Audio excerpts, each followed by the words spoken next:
Good morning, friends. This is your last exercise of chapter 2 of your maths book, page number 43, test paper 2.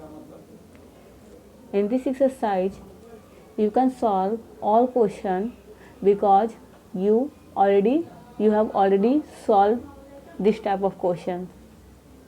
See question number A. In question number A, question is from 1 to 10 and you can solve all question because you already solved. In question number B, mark against the correct answer in each of the following. It means you have to choose one option. Question number C, fill in the blanks. In this question you have to fill right answer, and question number D is true false. Then you have to write which is true and which is false. So you can solve all question of test paper 2. Now today I am going to start next chapter. Next chapter is chapter 11. Chapter 11 is line, segment, ray and line. In this chapter you will learn about line, segment, ray, line, point, parallel line, intersecting lines and collinear points.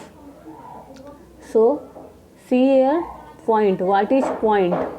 A point is a mark of position.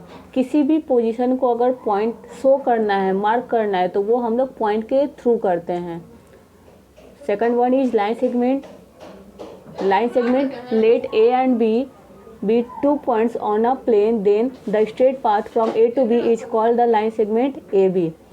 अगर हम A से B तक कोई 2 point लेते हैं और उनसे अगर कोई एक लाइन बनाते हैं तो वो जो लाइन हमारा होता है वो लाइन सेगमेंट कहलाता है. उससे जो स्ट्रेट पाथ बनता है वो हमारा लाइन सेगमेंट कहलाता है. जितने भी डिफिनेशन मैं बता रही हूँ उसको क्लास और कॉपी में लिखना है. सबसे पहला point, then after line segment, then after ray, then after line, then after intersecting line, parallel lines and collinear points.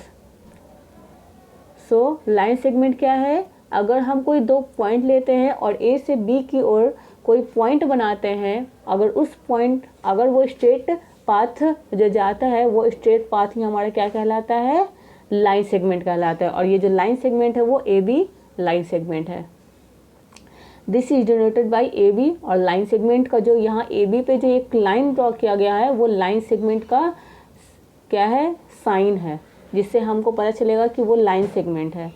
Now next is रे. व्हाट इज रे? A line segment extend endlessly in one direction is called a ray.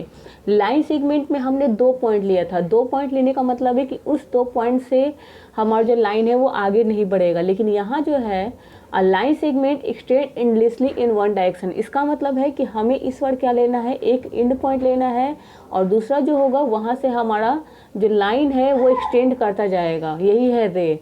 यहाँ देखिए ए एक ending point है और B से जो है आगे की तरफ लाइन इंक्रीज करता जा रहा है, एक्सटेंड करता जा रहा है. इसी को रे कहा जाता है. यानी कि वन डायरेक्शन से अगर एक्सटेंड करे तो हमारा रे होगा, और अगर 2 डायरेक्शन से दोनों साइड से एक्सटेंड करे तो वो हमारा लाइन होगा, जिसको हम लोग आगे पढ़ेंगे.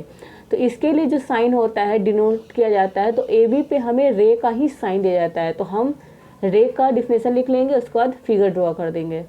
Now next is line. A line segment extend endlessly on both side is called a line. Line क्या है? तो एक ऐसा लाइन सेगमेंट जो दोनों तरफ से एक्सटेंड करे, दोनों तरफ से आगे बढ़ाया जाए, इसमें कोई एंडिंग पॉइंट ना हो, इसे हम लोग लाइन कहते हैं. तो यहाँ पर देखिए लाइन का भी फिगर ड्रॉ है और लाइन को आप देख सकते हैं कि दोनों तरफ से एक्सटेंड किया जा सकता है, क्योंकि दोनों तरफ एरो का निशान है. और इसको डिनोट करने के लिए ए बी पे एरो का निशान देते हैं जो कि दोनों साइड का होता है, या फिर बी ए भी लिख सकते हैं.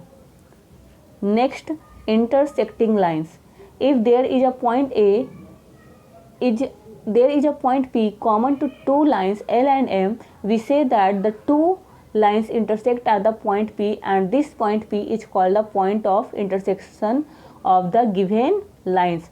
अगर 2 लाइन है और दोनों लाइन में एक पॉइंट कॉमन आता है, कोई भी पॉइंट हो, यहाँ पर फिगर में पॉइंट P लिया गया है, लेकिन कोई भी पॉइंट हो जो दोनों लाइन में कॉमन आता है, तो अगर ऐसा होता है तो वो दोनों लाइन को हम इंटरसेक्टिंग लाइन कहते हैं। देख लीजिए, if there is a point P common to two lines L and M, यहाँ स्मॉल एल और स्मॉल एल एम लिखा हुआ इसी वजह से एक तरफ डिनोट किया गया। अगर दोनों तरफ से डिनोट करते तो हम कैपिटल लेटर से करते हैं। ये बात को ध्यान रखना है। लाइन में भी ये काम हम कर सकते हैं।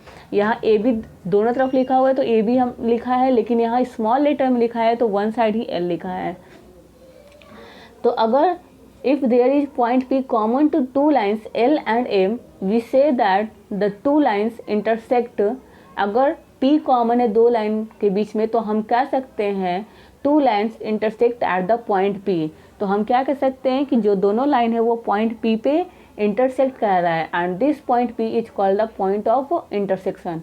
और ये जो पॉइंट P है इसी को हम क्या कहते हैं, पॉइंट ऑफ इंटरसेक्शन। और ये जो दो लाइन है ये है इंटरसेक्टिंग लाइन्स।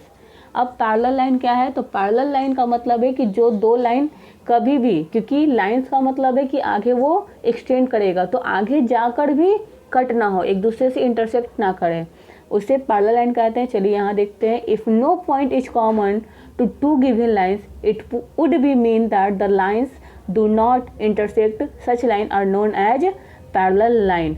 अगर नो पॉइंट इज कॉमन, अगर एक भी पॉइंट कॉमन नहीं आए दो लाइन में, तो हम क्या कह सकते हैं, it would mean that the lines do not intersect such. इसका मतलब ये कह सकते हैं कि दोनों लाइन कभी भी इंटरसेक्ट नहीं करेगा। Such lines are known as parallel line, और इस लाइन को क्या कहेंगे हम, पैरेलल लाइन। अब है कंक्यूरेंट line. The three or more line in a plane are said to be concurrent if all of them pass through the same point. हम दो या दो से ज़्यादा लाइन को कह सकते हैं concurrent line if all of them pass through the same point, अगर सारा का सारा लाइन पास करे सेम पॉइंट से, and this point is called the point of concurrence of the given lines. और इस पॉइंट को क्या कहा जाता है, तो पॉइंट ऑफ कंक्यूरेंस। यहाँ देखिए, यहाँ एक पॉइंट O है जिससे हमारा N L M P सारे लाइन क्रॉस कर रहे हैं और एक ही पॉइंट से क्रॉस कर रहे हैं, इस वजह से इसको कंक्यूरेंट लाइन कहा गया। और ये जो पॉइंट O है ये हमारा पॉइंट ऑफ कंक्यूरेंस है। Next collinear point. Collinear point क्या है, तो यहाँ अभी हमने पढ़ा था कंक्यूरेंट लाइन में कि एक पॉइंट से बहुत सारा लाइन क्रॉस करेगा, और कॉलिनियर पॉइंट क्या है, तो जस्ट इसका उल्टा है, एक लाइन पे बहुत सारा पॉइंट रहेगा, उसे हम कॉलिनियर पॉइंट कहेंगे। यहाँ देखिए, there are three or more point in a plane are said to be collinear if they all lie in the same line, and this line is called the line of collinearity for the given point. अगर तीन या तीन से ज़्यादा point जो है एक ही plane में एक साथ रहें तो, और सब एक लाइन में ही लाई करे, लाई का मतलब कि एक ही लाइन में हो, तो उस लाइन को हम कहते हैं कॉलिनियर लाइन, लाइन ऑफ कॉलिनिटी, और पॉइंट को कहते हैं कॉलिनियर पॉइंट। यहाँ फिगर है। इसके बाद जो है हमारा यहाँ लाइन सेगमेंट, रे और लाइन में डिस्टिंक्शन दिया हुआ है, मतलब अंतर दिया हुआ है कि तीनों में क्या अंतर है। लाइन सेगमेंट, रे और लाइन। तो सबसे पहले जो पहला पॉइंट है वह है a line segment has two end point. एक लाइन सेगमेंट में दो एंड पॉइंट होते हैं। दूसरा है रे, अ रे has only one and point. एक रे जो है उसमें वन एंड पॉइंट होते हैं और वन तरफ से एंडलेसली एक्सटेंड होता है। और तीसरा है हमारा line, a line has no end point. Line में एक भी एंड पॉइंट नहीं होता है। तीनों में ये अंतर है कि एक में दो एंड पॉइंट होते हैं, एक में एक एंड पॉइंट होते हैं, और एक में जो लाइन है उसमें एक भी एंड पॉइंट नहीं होते हैं। अब लाइन सेगमेंट देखते हैं। अ line segment has a definite length. एक लाइन सेगमेंट का डिफिनिट लेंथ होगा। क्यों डिफिनिट लेंथ होगा, क्योंकि उसका दो एंडिंग पॉइंट है, उसको हम आराम से मेजर कर सकते हैं। रे, अ रे does not have a definite length. रे में डिफिनिट लेंथ नहीं होता है। A line does not have definite length. Line का भी डिफिनिट लेंथ नहीं होता है। Third number is a line segment can be draw on a paper. क्योंकि उसका डिफिनिट लेंथ है, यानी कि 10 सेंटीमीटर 5 सेंटीमीटर कुछ भी है, जो भी मेजरमेंट होगा इसके अकॉर्डिंग हम उसको पेपर पे ड्रॉ कर सकते हैं। लेकिन ray, we can not draw a ray on a paper, we can simply represent it by a diagram. Ray को हम ड्रॉ नहीं कर सकते हैं क्योंकि वो एक तरफ से एक्सटेंड करेगा। और थर्ड हमारा जो लाइन है, we can not draw a line on a paper, we can simply represent it by a diagram. Ray और लाइन को हम ड्रॉ नहीं कर सकते, उसको सिंपली एक छोटा सा डायग्राम से डिनोट कर सकते हैं, रिप्रेजेंट कर सकते हैं। और नीचे जो 4 नंबर है वहाँ फिगर दिया हुआ है, उसका डिनोशन दिया हुआ है, कैसे डिनोट करना है, कैसे उसका सिंबल होगा। तो चैप्टर 11 के सारे डिफिनेशन को क्लास और कॉपी में लिखना है। और होमवर्क है, do test paper 2 in your homework copy and write definition of chapter 11 in your classwork copy. That's all for today. Thank you.